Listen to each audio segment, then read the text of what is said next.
Buku Bali Bukan India. Bagian 8. Karya Santo Sabah. Kajian dan telaah akademik sebagai wacana dalam upaya mengembalikan sejarah benar Indonesia. Makna simbolik dari pertunjukan wayang kulit di Bali. Makna filsafat Kiwa Tengen dalam wayang Bali. Secara filosofis dalam kebudayaan Bali dikenal dengan istilah pengiwa penengen atau kiri kanan, atau dharma adharma, dewa asura dan sebagainya. Yang kanan termasuk penengen, tengen sama dengan kanan, memiliki semangat karakter kebatinan putih, white magic, menaruh sifat-sifat dharma kebenaran, percaya pada Tuhan, berperi kemanusiaan, setia, jujur dan adil serta pelindung kebenaran. Sedangkan yang kiri termasuk pengiwa-kiwa sama dengan kiri, mempunyai semangat karakter atau spirit kawisesan hitam, black magic, bersifat adharma, jelek, ateis, kejam, bengis, pemarah, pengacau keadilan dan kebenaran. Sedangkan yang keluar dari atas kanan adalah sebagai penengah, seimbang, tidak cenderung ke kanan dan tidak cenderung ke kiri. Sugriwa, 1971-224. Dua kekuatan hitam putih, black and white magic, yang secara umum disebut dengan Rewa Bineda, yaitu dua sifat yang berbeda yang selalu kontradiksi tetapi tidak pernah akan hilang salah satunya dan menjadi satu dalam kehidupan manusiai, ada laki perempuan, siang malam, baik buruk dan sebagainya. Iwayan Karji mengatakan konsep kiwa lengen dalam budaya Bali menyatakan, pengiwa berasal dari kata kiwa, kiri, yang mengandung arti buruk, kasar. Sedangkan tengen, kanan, berarti kebaikan, halus dan semacamnya. Konsep ini mengacu pada prinsip bipolar, dua kutub, yang disebut Rewa Bineda. Setiap hal memiliki sisi baik buruk, positif negatif. Ajaran dharmik original, ajaran leluhur bangsa Nusantara Indonesia terekam sempurna di Bali. Gambaran visual tentang ajaran ini nampak pada kain poleng yang sering terampir pada patung-patung di Bali. Yang dimaksud kain poleng di sini adalah kain kotak-kotak hitam putih, bukan merah putih atau warna lainnya. Putih sebagai simbol kesucian, kebajikan, sedangkan hitam sebagai simbol kekotoran, kejahatan. Pada umumnya wayang kulit Bali menggunakan iringan musik gamelan berupa gender yang memiliki nada selendro. Setiap pertunjukan wayang umumnya terdiri dari 4 buah gender, 2 buah gender pengumbang, dan 2 buah gender pengisap. Namun pada beberapa jenis wayang yang lain mempunyai kekhususan seperti wayang Ramayana menggunakan 4 buah gender, 2 buah kendang lanang wadon, sebuah cengjeng, kelenang, kajar, kempur dan suling. Wayang Gambuh menggunakan gamelan, suling besar, kendang, rehab, cengjeng, kajar, kelenang, kempur. Wayang Kalonarang menggunakan gamelan, 4 buah gender, 2 buah kendang, cengjeng, kelenang dan kempur.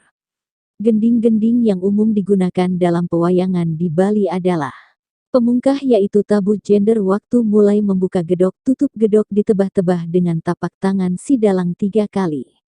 Paguneman pada waktu para tokoh wayang mengadakan musyawarah pamahbah. Pada saat ini Ki Dalang tidak menyanyi tapi mengucapkan kata-kata yang isinya mohon izin kepada Tuhan. Tampak silir pada saat Ki Dalang mengucapkan kalimat-kalimat dalam rangka persiapan musyawarah dengan bahasa Kawi. Babaluran selesai nyanyian, tampak silir Ki Dalang mengucapkan wayang musyawarah yang isinya apa maksud diadakan musyawarah. Angkalan setelah selesai musyawarah para tokoh wayang berangkat melaksanakan tugas masing-masing. Tabuh ini terdiri dari 1. Cakra gelar, lebah sepasar, Abimanyu, sekar ginotan untuk golongan kanan yang bermata segitiga. Nilai estetika gender, musik, wayang Bali. 2. Srikandi, Bima Kroda untuk golongan kanan yang bermata bulat dan golongan Kurawa. 3. Patra rubuh untuk golongan raksasa. 4. Lor-loran untuk mengeluarkan wayang wanita ksatria. 5. Tunjang untuk Durga dan Kalika. 6. Mesem untuk tetangisan. 7. Batel untuk perang. 8. Rundah untuk musyawarah kedua. 9. Pamempen untuk memasukkan wayang ke dalam peti. 10. Pengantep. Kedudukan wayang sapuleger dalam seni pertunjukan upacara di Bali. Empu Dalang, Pupetir, sebagai perantara dalam upacara ruatan dalang pupelir, menurut Hineler ada 3 macam, yaitu 1. Dalang karena keturunan. 2. Dalang karena permohonan desa atau lewat perantara. 3. Dalang karena kemauan sendiri. Pada umumnya jenis dalang yang pertama dan ketiga lebih dominan dalam tradisi pedalangan di Bali. Seorang dalang adalah orang yang telah ditasbih, didiksa, sehingga berhak menyelesaikan suatu rangkaian upacara keagamaan di Bali seperti ngelukat dan sebagainya. Oleh karena itu beliau bergelar Empu Dalang atau Mangku Dalang. Imade Bandem mengatakan seorang dalang sebelum boleh melaksanakan pementasan ia diwajibkan untuk menyucikan diri baik secara lahir maupun batin dengan cara yang disebut mawinten. Upacara ini dilakukan di hadapan masyarakat dan biasanya dilaksanakan di sebuah pura kahyangan tiga yang berada di desa di mana dalang itu dilahirkan. Dalang juga melakukan upacara masakapan, pernikahan, dengan wayang dan semua perlengkapannya yang dapat menumbuhkan jiwa kesatuan antara dalang dengan wayangnya. Itulah sebabnya pertunjukan wayang dianggap pertunjukan utameng lungguh atau mempunyai kedudukan tertinggi, terhormat. Menurut lontar Dharma Pawayangan yaitu sebuah lontar yang berisi tentang aturan-aturan bagi seorang dalang khususnya di Bali, menyebutkan syarat-syarat menjadi seorang dalang yaitu 1. Menguasai Dharma Pawayangan secara benar dan mantap. 2. Menguasai cerita dan lakon untuk menyusun plot atau alur. 3.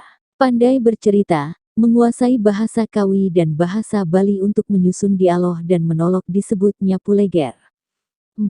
Mampu memberikan perwatakan wayang melalui dialog, menyusun suara yang tepat pada masing-masing tokoh. 5. Pandai membuat tetikesan atau sikap wayang, gerak tarian. 6. Menguasai musik iringan dan lagu-lagu pewayangan. 7. Seorang dalang juga harus mampu memainkan tabuh gamelan. 8. Mampu mekakawin, melapalkan bait-bait tertentu. 9. Mampu memainkan capala, yang baik sebagai ritme. 10. Menguasai ilmu kebatinan untuk menangkal kekuatan magis. 11. Mampu membuat dinamika dalam pertunjukan wayang, seperti sedih, gembira, lucu, horor dan sebagainya. Dengan demikian seorang dalang akan mampu menghidupkan peran-peran yang terdapat dalam pertunjukan Sugriwa, 1976-39, Bandem, 1993-172. Seorang dalang tidak hanya cukup dalam penguasaan teknis, tetapi yang paling penting adalah telah menguasai secara lahir batin Dharma Pewayangan itu sendiri.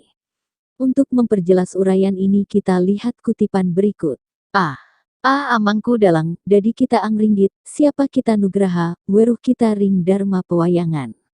Yantan kita weruh kutadah kita mangke. Singgi pauka Batara Kala, nimitani hulun wani angringgit, sakeng panugrahan I Sang Hyang Icwara. Weruh hulun ring Dharma Pewayangan I Gede Surya, 1941-7. Artinya, hai, Mangku Dalang, jadi kamu berani mempertunjukkan wayang, siapa yang memberi restu, nugraha, apakah kamu tahu tentang Dharma Pewayangan? Jika kamu tidak tahu sekarang kamu akan saya makan. Ampun Paduka Batara Kala, yang menyebabkan hamba berani mempertunjukkan wayang oleh karena restu, nugraha, Sang Hyang Icwara dan hamba paham yang namanya Dharma Pawayangan.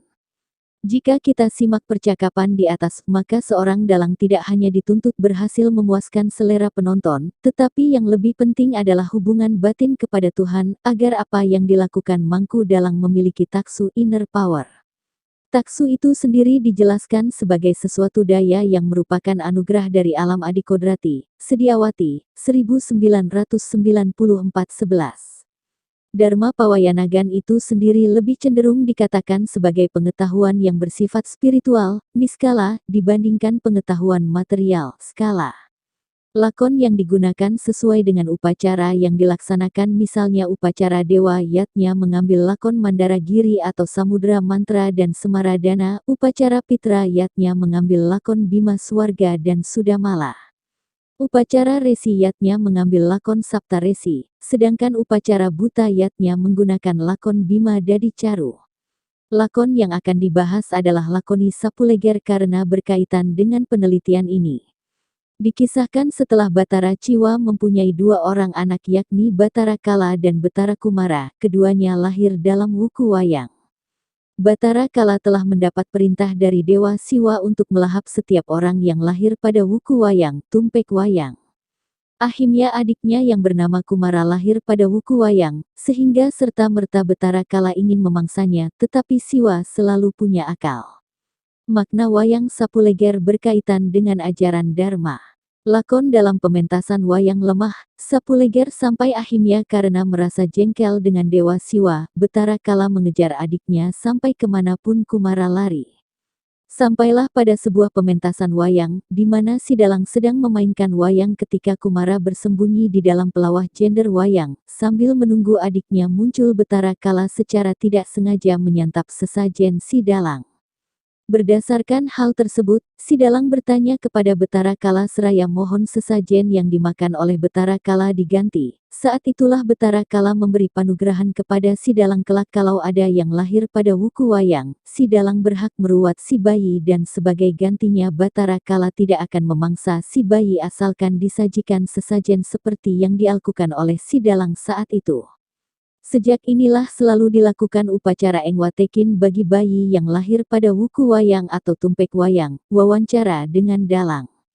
Di samping itu mitosnya menurut versi dalang Ida Made Rai Sogata, adalah demikian, Sang Hyang Kumar yang lahir dalam Minggu Wayang, dianggap pantas oleh Betara Kala untuk dimangsa sesuai dengan izin yang diberikan oleh Siwa. Padahal Kumara dan Kala sebenarnya bersaudara, karena keduanya adalah putra Siwa. Pada suatu siang, Kala sudah hampir berhasil menangkap Kumara ketika tiba-tiba Siwa dan Dewi Uma muncul berwujud sepasang petani yang sedang menunggangi lembu. Mengetahui apa yang sedang diperbuat oleh putranya, Kala, maka Siwa mencari akal dengan mengajaknya bemyain teka-teki. Sementara itu Kumara berusaha menyelamatkan diri dengan berlari masuk ke sebuah pekarangan orang yang kebetulan sedang mengadakan pertunjukan wayang, kemudian ia bersembunyi dengan cara masuk ke dalam lubang resonator gamelan jender wayang itu. Setelah menyadari bahwa Kumara lenyap, Kala dengan penuh amarah pergi mencarinya kembali, walaupun berhasil ke pekarangan tempat diadakannya pertunjukan wayang itu, tetapi ia tidak berhasil menemukan yang dicarinya. Akhirnya, karena rasa marah dan lapar yang tak tertahankan maka disantaplah semua sesajen yang sedang digelar berkaitan dengan pertunjukan wayang itu. Lalu sebagai reaksi Ki Dalang, sebenarnya tidak lain dari Siwa sendiri, dia memberitahu Kala bahwa sesajen yang telah disantap itu adalah sama nilainya dengan daging Kumara yang dikejar-kejar itu, maka dari itu Kala tidak berhak lagi untuk memangsa Kumara, adiknya sendiri. Struktur kebudayaan dari sudut pandang makro, kebudayaan Bali merupakan bagian dari kebudayaan Indonesia. Secara mikro, kebudayaan Bali terdiri dari berbagai variasi, namun ragam variasi itu tetap merupakan satu kesatuan budaya yang dikokohkan oleh adanya kesatuan bahasa dan agama. Secara esensial struktur kebudayaan Bali dibangun oleh konfigurasi budaya ekspresif nilai ritual pementasan WA yang Sapuleger, dominannya nilai solidaritas estetis dan religius. Kebudayaan Bali adalah suatu kebudayaan yang hidup, dihayati dan dikembangkan karena berfungsi sangat mendasar bagi pemenuhan kebutuhan orang Bali dalam mendukung eksistensinya sebagai manusia sosial, estetis, ekonomis, adatif, dan religius. Nilai religius dalam kehidupan manusia dapat dilihat dari segi 1. Pemujaan yaitu suatu kegiatan kepercayaan menyembah Tuhan atau dewa. 2. Pengukuhan adalah disahkannya suatu aktivitas dalam suatu masyarakat religius. 3. Persaudaraan yaitu adanya hubungan rasa persaudaraan di antara sesama masyarakat religius. 4. Kepastian adalah mempercayai bahwa segala yang ada di dunia ini diciptakan dan diatur oleh Tuhan.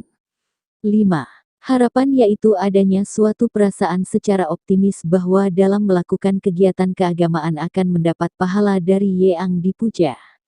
Butler, 1951-33. Masyarakat Bali jika ditinjau dari pendapat di atas menampakkan aktivitasnya di bidang religius seperti penyembahan terhadap dewa merupakan perwujudan tindakan pemujaan. Segala aktivitas masyarakat Bali dikukuhkan melalui upacara dalam komunitas masyarakat yang religius. Dalam melaksanakan upacara butayatnya tidak lepas dari ikatan persaudaraan agar upacara dapat diselenggarakan dengan baik. Pelaksanaan upacara buta yatnya merupakan perwujudan rasa bakti yang mendalam terhadap Tuhannya, dan tujuan yang ingin dicapai oleh masyarakat Bali dalam melaksanakan acara buta yatnya adalah tercapainya keselarasan hubungan antara manusia dengan manusia, manusia dengan lingkungan hidupnya dan manusia dengan Tuhan. Pentingnya religi dalam suatu masyarakat sangat terkait dengan tingkah laku, moral dalam hubungan interaksi masyarakat itu sendiri. Kehadiran religi dalam masyarakat Bali akibat ketaatan dan pengabdian yang besar terhadap ajaran agama yang dianutnya. Peter Salim dalam The Contemporary English Indonesian Dictionary mendefinisikan religius adalah kesalehan, ketaatan pada agama dan pengabdian yang besar terhadap agama. Sali Peter, 1991, 1620, 1621. Religius timbul dari sifat-sifat alami manusia yang diekspresikan dalam wujud tingkah laku ritual dan disiplin moral yang berdampak terhadap pengendalian egoisme. Masyarakat Bali melaksanakan upacara manusayatnya dalam hal ini melakukan ruatan merupakan perwujudan rasa baktinya dalam menjalankan ajaran agama yang dianutnya menunjukkan perilaku sifat religius. Hal ini tercermin dalam upacara pemelaspasan terhadap segala sesuatu yang akan digunakan sebagai pemujaan sebelum dilangsungkan upacara persembahan. Upacara pemelaspasan bertujuan untuk melekatkan nilai religius magis pada perangkat sarana upacara sebelum dipersembahkan. Sarana dan prasarana upacara setelah dibuatkan upacara pemelaspas bukan lagi dianggap sebagai benda biasa seperti benda-benda lainnya, melainkan sudah mengandung nilai religius magis yang dianggap sebagai benda suci untuk sarana memohon keselamatan dalam menjalankan keserasian hidup. Dalam kitab Chandogya Upanishad yang merupakan filsafat ketuhanan menjelaskan tentang hubungan Brahman Tuhan dengan Atman, jiwa manusia, menyebutkan dengan istilah Sarwa Idam Halu Brahman yang artinya segala yang ada ini tidak lain adalah Brahman Tuhan, Sadia, 1982-14. Keyakinan terhadap adanya Tuhan inilah yang mendorong manusia untuk melaksanakan hal-hal yang religius dalam mencapai kestabilan jiwanya, yang dalam hal ini masyarakat Bali melaksanakan pancayatnya sebagai wujud nyatanya. Tetapi dalam penelitian ini Lanya membahas manusayatnya upacara ngruat atau nyapu leger. Wayang jika ditelusuri dari sejarahnya yang sangat panjang itu terungkap pula bahwa kelahiran wayang kulit bermula dari upacara pemujaan kepada leluhur.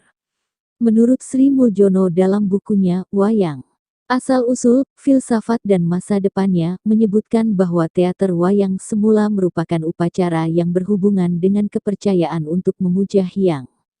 Upacara ini dilaksanakan oleh seorang medium, yang kemudian disebut saman, atau dilaksanakan sendiri oleh kepala keluarga.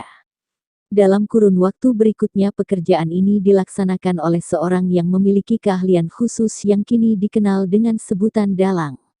Upacara itu dimaksudkan untuk memanggil atau berhubungan dengan roh nenek moyang untuk diminta pertolongan dan restunya apabila dalam keluarga itu akan dimulai atau telah selesai menunaikan suatu tugas. Rota, 1992-2. Dalam perkembangannya yang terakhir, lahirlah berbagai jenis pertunjukan wayang kulit di Bali dari yang sakral sampai yang jenis sekuler. Menurut seorang pakar sastra daerah Bali, yakni Wayan Simpen AB, jenis pertunjukan wayang kulit Bali dapat dikelompokkan berdasarkan fungsinya masing-masing sebagai berikut. A. Wayang Sapuleger. B. Wayang Lemah. C. Wayang Sudamala. Dan D. Wayang Biasa atau Hiburan, Listipia Bali, 1974-4. Masing-masing dari keempat kelompok ini memiliki unsur ritus yang tidak persis satu sama lainnya. Hal ini berkaitan dengan fungsinya masing-masing. Wayang Sapuleger, Samirana, seperti yang telah disinggung di atas adalah pertunjukan wayang kulit parwa yang bersifat sakral untuk upacara manusayatnya. Pertunjukan ini dipentaskan dalam upacara manusayatnya. Pertunjukan ini diperuntukkan bagi anak yang lahir dalam wuku, minggu, wayang, yaitu minggu ke-27 menurut kalender Bali yang terdiri dari 210 hari, terutama sekali yang lahir persis pada hari Sabtu Kliwon wuku wayang, tumpek wayang. Tujuannya adalah untuk melenyapkan atau mencegah malapetaka yang mungkin akan menimpa anak bersangkutan dari pengaruh buruk kecemaran wuku wayang. Tradisi ini masih begitu kuat berlaku bagi keluarga-keluarga di Bali, karena mereka begitu percaya dengan apa yang termuat dalam lontar sapu leger. Menurut isi lontar sapu leger, Dewa Siwa memberi izin kepada Sang Betara Kala untuk memangsa anak-anak yang lahir dalam minggu, Wuku, Wayang Etah, 1974-7. Wayang sapu leger hanya boleh dipergelarkan oleh seorang dalang yang telah disucikan dan sudah memahami isi lontar dharma pewayangan di samping lontar sapu leger maupun mantram sakralisasi diri dan sesajen-sesajen serta menguasai beberapa dewastawa yang ada hubungannya pembuatan air suci pangruatan. Dalam tugasnya ini dalang bersangkutan bergelar Ki Mangku Dalang atau Sang Empu Leger. Melalui pergelarannya Ki Mangku Dalang mengucapkan puja mantram sakralisasi diri, mempersembahkan sesajen dan memanjatkan dewastawanya untuk mendapatkan restu dewata, terutama dari Dewa Siwa dalam pembuatan air suci pangruatan bagi orang yang diupacarai karena lahir pada Wuku Wayang, agar ia terhindar dari gangguan, buruan, Betara Kala, Listibia daerah Bali, 1974-7. Menurut Dalang Imade Sija, dalam melaksanakan wayang sapu leger, setelah selesai pementasan, diambillah 3 buah wayang, bonekanya, yaitu Sang Hyang Tunggal, Sang Hyang Siwa dan Malen Towalen, lalu dihaturkan segala sesajen berkaitan dengan upacara sapu leger itu dengan mantram-mantram tertentu. Setelah selesai segala upacaranya, ketiga tangkai wayang tadi dicelupkan ke dalam lampu, belencong, untuk memperoleh minyaknya yang kemudian dicampur dengan air suci, sukla, guna diberikan kepada orang yang sedang diupacarai itu. Sika, 1986-11. Dari uraian masing-masing jenis wayang kulit yang telah dijelaskan di atas, nampak jelas bahwa setiap jenis pertunjukan wayang kulit tersebut selalu disertai dengan suatu situs keagamaan dalam bentuk sesajen dan mantra-mantra pemujaan tertentu. Yang lebih istimewa lagi adalah bahwa ketiga jenis pertama, yaitu wayang sapu leger, wayang lemah, wayang sudamala, bukan hanya disertai upacara ritus tetapi bahkan merupakan bagian penting dari upacara yang dilakukan. Dengan demikian unsur ritus keagamaan dalam pertunjukan wayang kulit Bali adalah sangat dominan. Ditambah lagi dengan adanya bukti autentik tentang dipakainya kata wayang sebagai nama salah satu wuku wayang yang merupakan wuku ke-27 dari 30 wuku yang ada. Hal ini jelas menunjukkan bahwa wayang sudah merupakan bagian integral dari kehidupan keagamaan masyarakat Bali. Untuk lebih jelasnya aspek upacara dalam pementasan wayang sapu leger di atas, maka akan dikutipkan jenis upakara yang dipakai dalam pementasan wayang sapu leger sebagai bagian dari upacara pengruatan atau nyapu leger sebagai berikut. Mali upakaran wayang sampun 3 luire, suci asoroh maulam bebek putih, ajuman, canang gantal madaging jinah kespeha 100 jinah bolong, sesantun gede roh pat medaging jinah 1132 bidang. Malih ring arepan dalange, sampun cumawis payuk medaging toya metatakan wanci, tur sampun medaging sekar di samping payuke 11 warna. Puput upakaran wayang kadi ring arep. Demikian jenis upakara yang digunakan di dalam sebuah upacara ngruat atau nyapu leger. Tentu setiap saat ada yang menggunakan konsep utama, madya dan nista.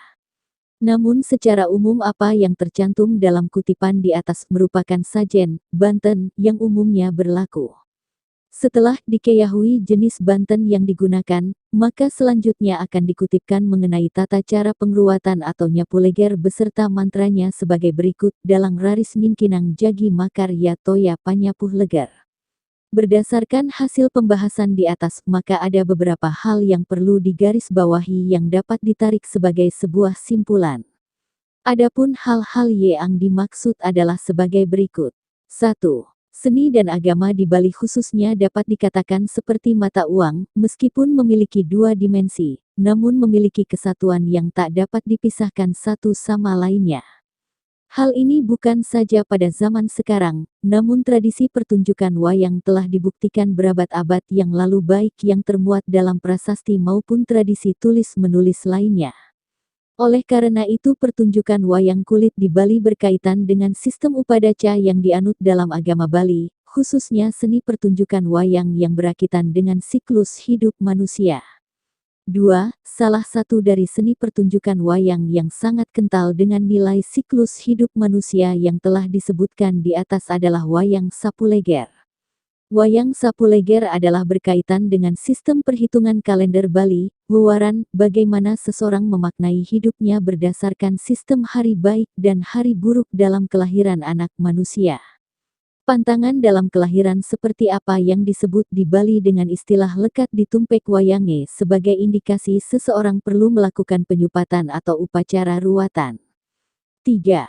Di balik pertunjukan wayang Sapuleger tersebut, ternyata syarat akan nilai-nilai ajaran agama yang terkandung di dalamnya. Pengungkapan makna di balik inilah diperlukan sebuah analisis untuk mengungkapkan nilai-nilai ajaran agama Bali dalam berbagai aspek seperti nilai simbolik, filsafat, seni atau estetika, upacara, mitologi, nilai magis dan sebagainya.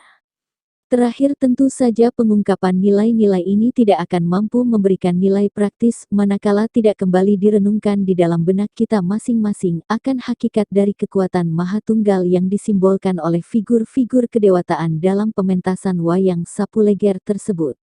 Malen atau Tualen, Hyang Aji Semar. Dalam cerita pewayangan kita mengenal suatu tokoh penasehat dari Prabu Sri Kresna, orang menyebutnya dengan nama Sang Tualen, Malen. Di benak kita bertanya kenapa Sang Tualen menjadi penasehat Sang Prabu Kresna padahal Sang Prabu Kresna adalah awatara Wisnu. Kiai Lurah Semar Badranaya adalah nama tokoh Panakawan paling utama dalam pewayangan Jawa dan Sunda. Tokoh ini dikisahkan sebagai pengasuh sekaligus penasihat para kesatria dalam pementasan kisah-kisah Mahabharata dan Ramayana. Tentu saja nama Semar tidak ditemukan dalam naskah asli kedua wiracarita tersebut yang berbahasa Sanskerta karena tokoh ini merupakan asli ciptaan pujangga Jawa. Sebutan lain Semar, Saronsari, Ki Lurah Badranaya, Nayantaka, Punta Prasanta, Bojagati, Wong Boga Sampir, Ismaya, Malen, Tualen. Pada saat Panca Pandawa mengasingkan diri ke alas-alas yang dicapai adalah alas Jawa karena diceritakan pada saat itu semua pulau masih bersatu. Bukti dari Panca Pandawa datang ke alas Jawa yaitu Bima kawin dengan seorang raksasa bernama Dyah Dimbi dan lahirlah Gatot Kaca. Juga Arjuna bertapa di gunung yang sekarang dikenal dengan Gunung Arjuna di Jawa, serta karena pada saat itu banyak sekali raksasa-raksasa yang mengganggu Arjuna dalam tapanya, maka diturunkanlah 4 punakawan oleh Ida Batara Hyang Siwa Pasupati untuk menjaga Arjuna. Dalam pertapaannya Arjuna diberi sebuah panah sakti oleh Hyang Siwa Pasupati. Semar adalah juga merupakan dewa yang mengatasi semua dewa dan dewa yang menjelma menjadi manusia. Semar juga kemudian menjadi pamong para Pandawa dan kesatria utama lainnya yang tidak terkalahkan. Malen atau Tualen, Hyang Aji Semar. Semar di Bali dikenal bernama Tualen, Petruk adalah Merdah, Gareng adalah Sangut dan Bagong adalah Delem. Semar merupakan pamong yang sepi ing pamrih, rame ing ngawe. Sepi akan maksud, rajin dalam bekerja. Semar mengembani sifat membangun dan melaksanakan perintah Hyang Widi demi kesejahteraan umat manusia di jagat raya ini. Tualen adalah seorang punakawan yang disegani dan disenangi oleh banyak raja dan para dewata. Tualen berpenampilan sederhana sebagaimana rakyat biasa, walau sebagai abdi raja karena beliau adalah pelayan umat manusia untuk mencapai keadilan dan kebenaran di muka bumi. Tak dapat dipungkiri bahwa dari kisah Arjuna bersemedi di tanah Jawa kemudian muncul Semar di dunia ini sebagai pamong para raja-raja atau pemimpin seluruh dunia. Semar kemudian diberi gelar Sada Siwa oleh Hyang Siwa Pasupati, atau dalam ajaran Dharma dikenal juga sebagai Sang Hyang Ismaya dan Manikmaya. Sebutan beliau yang lain adalah Sabda Palon. Semar berwatak sabar, jujur, ramah, suka humor. Setelah turun dari kahyangan ia menjadi abdi Panakawan, yang selalu memberi bimbingan bagi para kesatria. Pada waktu di kahyangan ia seorang yang tampan tapi setelah menjadi Semar, dan turun ke arca pada dunia, badannya menjadi gendut pendek dan berwajah lucu karena matanya selalu berair. Maya adalah sebuah cahaya hitam. Cahaya hitam tersebut untuk menyamarkan segala sesuatu, yang ada itu sesungguhnya tidak ada. Yang sesungguhnya ada ternyata bukan. Yang bukan dikira iya. Yang wanter, bersemangat, hatinya, hilang kewanterane, semangatnya, sebab takut kalau keliru. Maya atau Ismaya, cahaya hitam, juga disebut semar artinya tersamar, atau tidak jelas. Menurut sejarawan Prof. Dr. Slamet Muljana, tokoh semar pertama kali ditemukan dalam karya sastra zaman Kerajaan Majapahit berjudul Sudamala. Selain dalam bentuk kakawin, kisah Sudamala juga dipahat sebagai relief dalam Candi Sukuh. Candi Sukuh adalah sebuah kompleks candi yang terletak di Kabupaten Karanganyar, eks-Karesidenan Surakarta, Jawa Tengah. Semar dikisahkan sebagai abdi atau hamba tokoh utama cerita tersebut, yaitu Sahadewa dari keluarga Pandawa. Tentu saja peran Semar tidak hanya sebagai pengikut saja, melainkan juga sebagai pelontar humor untuk mencairkan suasana yang tegang. Dalam perkembangan selanjutnya, derajat Semar semakin meningkat lagi.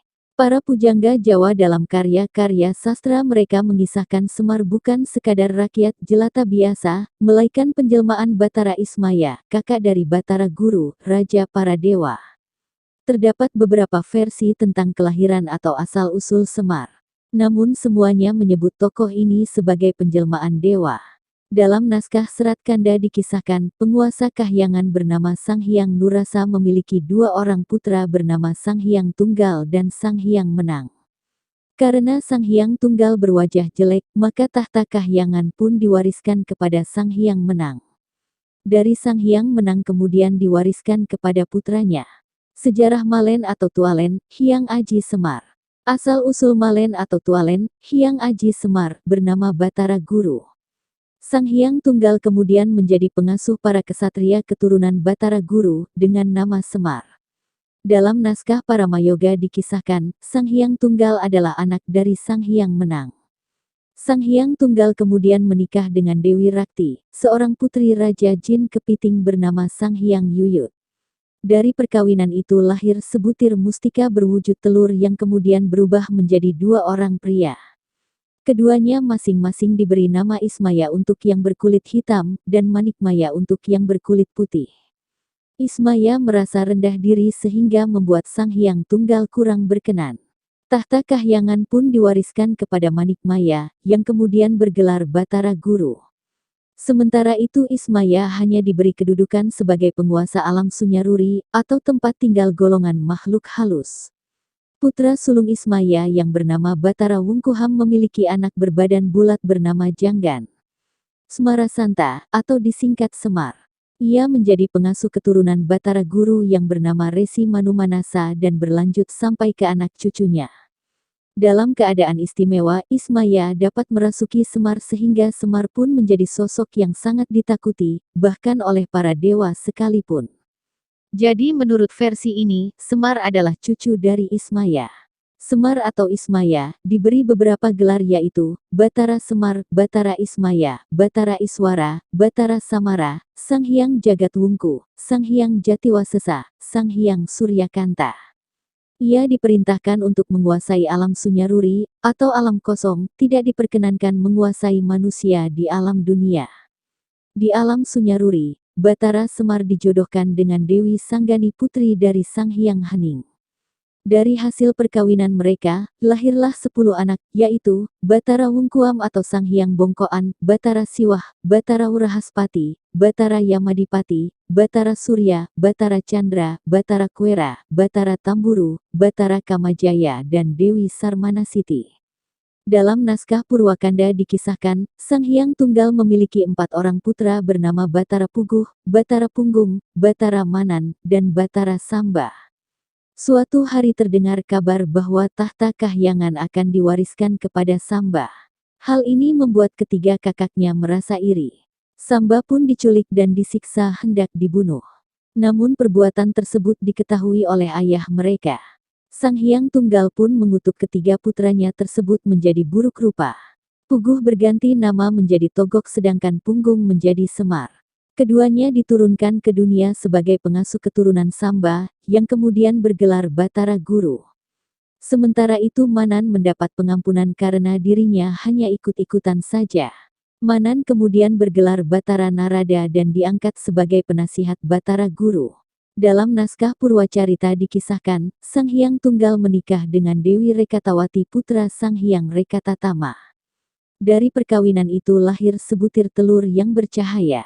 Sang Hyang Tunggal dengan perasaan kesal membanting telur itu sehingga pecah menjadi 3 bagian, yaitu cangkang, putih, dan kuning telur. Ketiganya masing-masing menjelma menjadi laki-laki. Yang berasal dari cangkang diberi nama Antaga, yang berasal dari putih telur diberi nama Ismaya, sedangkan yang berasal dari kuningnya diberi nama Manikmaya. Pada suatu hari Antaga dan Ismaya berselisih karena masing-masing ingin menjadi pewaris tahta kahyangan. Keduanya pun mengadakan perlombaan menelan gunung. Antaga berusaha melahap gunung tersebut dengan sekali telan namun justru mengalami kecelakaan. Mulutnya robek dan matanya melebar. Ismaya menggunakan cara lain, yaitu dengan memakan gunung tersebut sedikit demi sedikit. Setelah melewati beberapa hari seluruh bagian gunung pun berpindah ke dalam tubuh Ismaya, namun tidak berhasil ia keluarkan. Akibatnya sejak saat itu Ismaya pun bertubuh bulat. Sang Hyang Tunggal murka mengetahui ambisi dan keserakahan kedua putranya itu. Mereka pun dihukum menjadi pengasuh keturunan Manikmaya, yang kemudian diangkat sebagai Raja Kahyangan, bergelar Batara Guru. Antaga dan Ismaya pun turun ke dunia. Masing-masing memakai nama Togok dan Semar. Di tanah Jawa Sang Tualen disebut Hyang Semar atau juga disebut Bagawan Ismoyo. Hyang Semar ini sangat dihormati dan dijunjung tinggi karena petuah-petuahnya yang agung yang juga dilakonkan lewat pementasan wayang kulit ala Jawa. Dalam kehidupan keseharian pun orang Jawa yang kejawen sangat menghormati dan mensakralkan Hyang Semar, walaupun wujud fisik beliau seperti itu. Menurut Ida, yang ditugasi oleh juru kunci Istana Jaya Katuang di Madiun, Hyang Semar itu disebut Hyang Kaki dan beliau juga menyebut Hyang Semar itu adalah Bagawan Manu atau Awatara yang pertama yang turun ke dunia yang mengambil wujud manusia atau manusia yang pertama di muka bumi ini. Sehingga menurut tafsir Ida, Hyang Semar dalam pewayangan Bali dikenal dengan sebutan Malen, merupakan awatara di mana menurut kitab Weda beliau adalah awatara kelima dan mengambil wujud manusia, manusia pertama di bumi. Kita telah mengenal awatara-awatara yang telah turun ke bumi sebagai berikut. 1. Matsya Awatara, mengambil wujud ikan. 2. Kurma Awatara, mengambil wujud empas, mirip kura-kura. 3. Weraha Awatara, mengambil wujud babi hutan. 4. Narasimha Awatara, mengambil wujud manusia berkepala singa. 5. Bagawan Wamena Awatara, Bagawan Manu, Hyang Semar, manusia pertama di bumi. 6. Parasurama Awatara, mengambil wujud manusia raksasa. 7. Rama Awatara. 8. Krishna Awatara. 9. Buddha Awatara. 10. Awatara ke-10 ini diperkirakan hadir mengambil wujud seorang Kalki. Hiranyakasipu beliau berwujud Denawa atau raksasa dan dibunuh oleh Narasingha Murti dan setelah Hiranyakasipu dikalahkan oleh Narasingha Murti, maka para Denawa, raksasa bersembunyi di alam petala. Pada zaman itu para dewa dengan para Denawa selalu berperang, berkelahi dan Hiranyakasipu selalu mengobrak-abrik swarga loka. Dengan kejadian ini Tuhan mengutus Narasingha Murti turun ke bumi untuk dapat mengalahkan Hiranyakasipu dan para Denawa. Diceritakan awatara berikutnya adalah Bagawan Wamena, Bagawan Manu. Hyang Semar adalah awatara manusia pertama yang dilahirkan di lembah Sungai Soma yang mungkin sekarang disebut Sungai Bengawan Solo. Situs-situs purbakala ini pun banyak ditemukan di lembah Sungai Soma, Solo ini. Dengan awatara satu mengambil wujud manusia, maka disebutlah bahwa beliau adalah manusia pertama di bumi, dan raksasa itu beda dengan manusia, walaupun bentuknya sama. Dalam pakem pewayangan beliau Bagawan Semar, selalu menjadi pengemong dan pelindung keturunan Ersi Palasara, Sentanu. Apa yang diceritakan oleh orang suci dalam kitab suci ada benarnya, begitu juga dengan hasil penelitian para ilmuwan yang menyatakan bahwa alam Nusantara ini menyatu menjadi suatu benua juga ada benarnya. Berdasarkan cerita-cerita orang Wikan, usia bumi ini belum ada para ahli mampu memperkirakan dengan pastinya. Tapi kita cukup berbangga, berdasarkan Dharma Wacana orang Wikan, bahwa peradaban dunia katanya awalnya dari alam Nusantara Indonesia terdahulu. Bahkan India katanya peradabannya masih belakangan, bisa diambil contoh nama-nama yang terdapat dalam Ramayana maupun Mahabharata. Sepertinya peradaban dunia dimulai dari Nusantara Indonesia. Di daerah Sangir di lembah Sungai Soma, Bengawan Solo, telah ditemukan fosil-fosil manusia purba. Ini salah satu bukti sejarah. Cesing, seorang pendeta Tibet menyampaikan pula bahwa pertapaan Otisa itu ada di Bali yang berlokasi di pinggir Danau Tamblingan. Pendeta Tibet ini sangat menyayangi Bali karena leluhurnya zaman dulu belajar di Bali. Dinasti Maurya juga mengakui bahwa orang-orang Maurya belajar di Bali, makanya ajaran agama Hindu di Bali beda dengan Weda Tripitaka. Orang bijaksana zaman dulu menyebut agamanya adalah agama Wali. Pada abad ke-17, Mark Muller menemukan peradaban Weda hidup di lembah Sungai Sindu, maka beliau menyebut agama ini agama Hindu karena presiden kita waktu itu Soekarno ingin mengakui agama-agama yang ada di Indonesia dan punya nama, maka nama Hindu lah yang dipakai. Kalau diurut dari Avatara pertama dihubungkan dengan pembagian zaman adalah sebagai berikut. Matsya, Kisah Manu, Kurma, Pemutaran Gunung Mandara, Waraha, Badak Agung, Babi Besar, Sri Narasimha, Haranyakasipu, Prahlada, Wamana, Ersi Kerdil, Cebol berpengetahuan tinggi adalah zaman Kertayuga, Satyayuga, Parasurama, pemusnah para ksatria yang sewenang-menang, bersenjata kapak. Rama, Dasarata, Ramayana adalah zaman Traitayuga Krishna, Raja Vrisni, Mahabharata. Buddha, putra Raja Kapilawastu, adalah zaman Dvapara Yuga dan zaman pertengahan Buddha. Mulai penobatan Raja Parikesit, dinasti Astina terakhir, hingga kini menunggu Kalki Awatara, yang akan muncul di akhir zaman Kali Yuga, adalah zaman Kali Yuga. Kiranya nyambung, nanti kita cerita lagi zaman Narasimha, Prahlada dan konon Raja Wali, Bali adalah garis keturunan dari Prahlada. Dalam salah satu candi yang masih utuh di Kediri, dan prasasti Pos Sarang yang ditulis oleh Hyang Baradah dalam sebuah batu besar dengan menggunakan huruf Pali yang menekankan dalam prasasti itu janganlah kita lupa dengan ajaran Siwa. Lokasi prasasti ini di tengah sungai, di kiri kanannya sawah dan jauh dari pemukiman. Tualen, Semar di Nusantara adalah sebagai Dang Hyangnya Nusantara, nenek moyang Nusantara Indonesia. Beliau berumur jutaan tahun dan hidup abadi atau moksa. Sekali beliau tidur adalah 500 tahun lamanya dan setiap beliau terbangun pasti ada suatu kerajaan atau keyakinan yang sedang berselisih. Tualen juga sebagai lurah Karang Dempel. Karang artinya gersang, Dempel artinya keteguhan jiwa.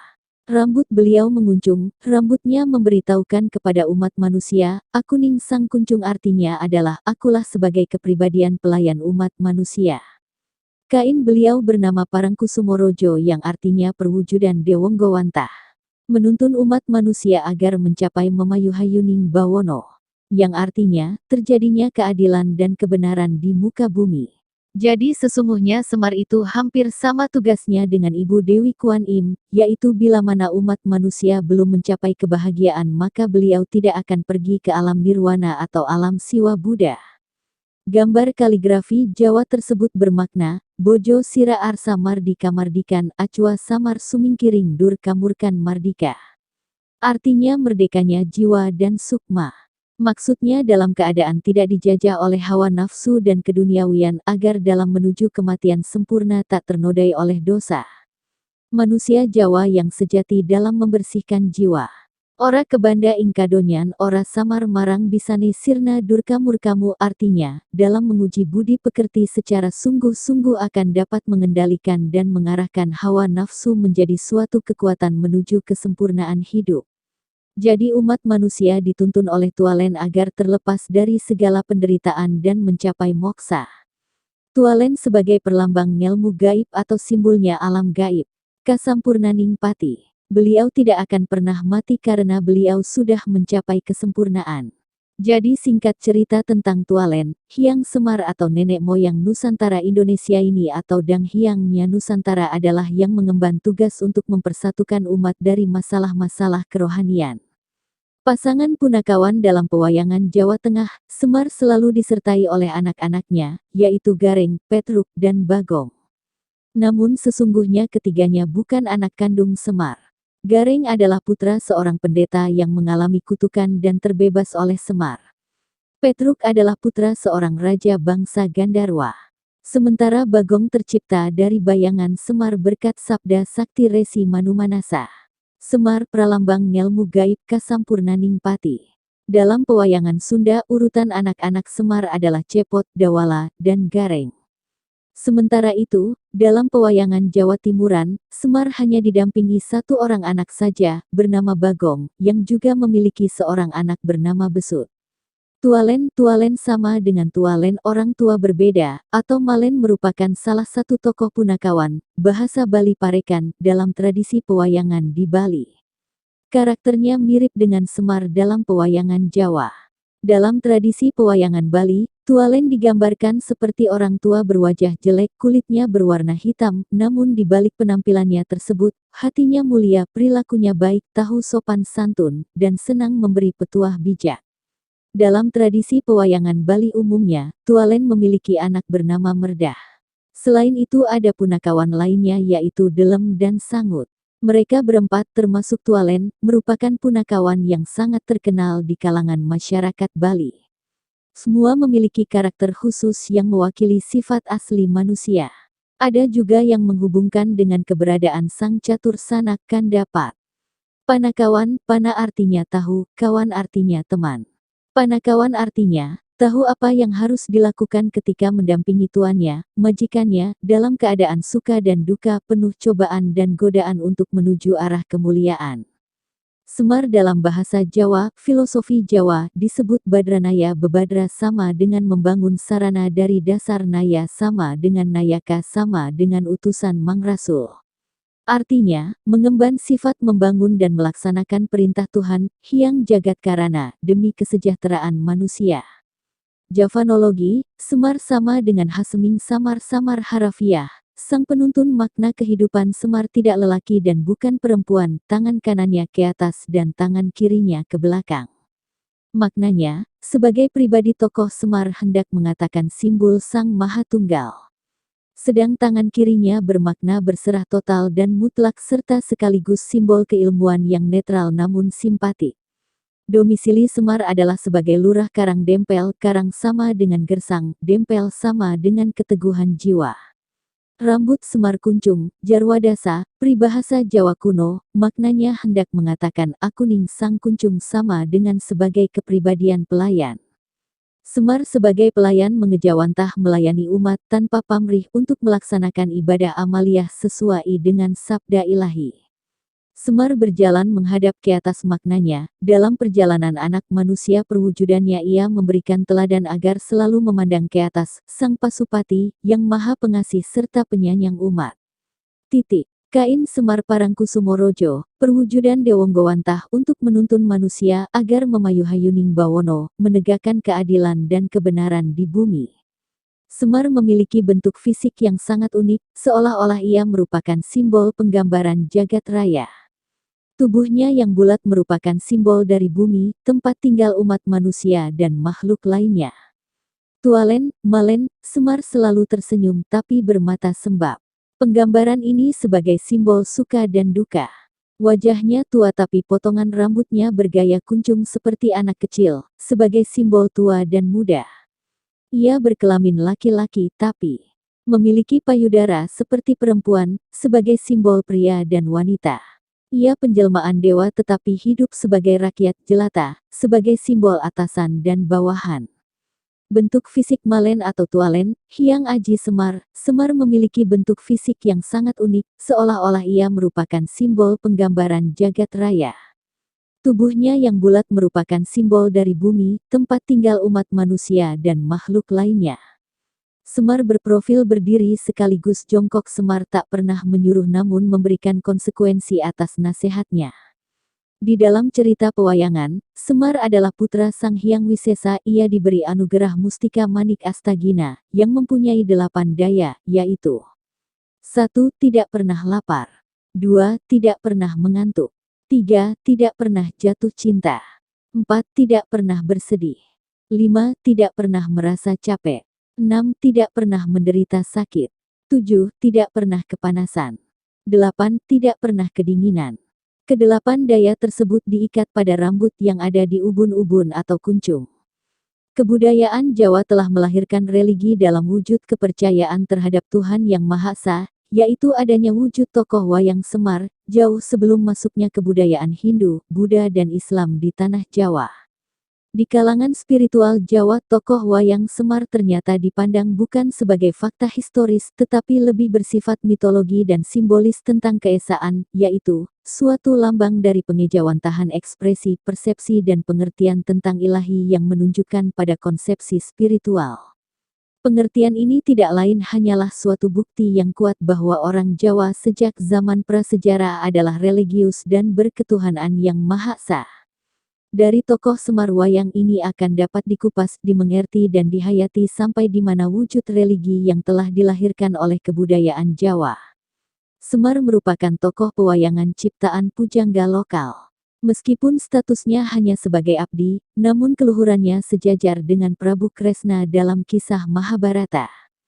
Jika dalam perang Baratayuda, penasihat pihak Pandawa hanya Kresna seorang, maka dalam pewayangan, jumlahnya ditambah menjadi 2, dan yang satunya adalah Semar.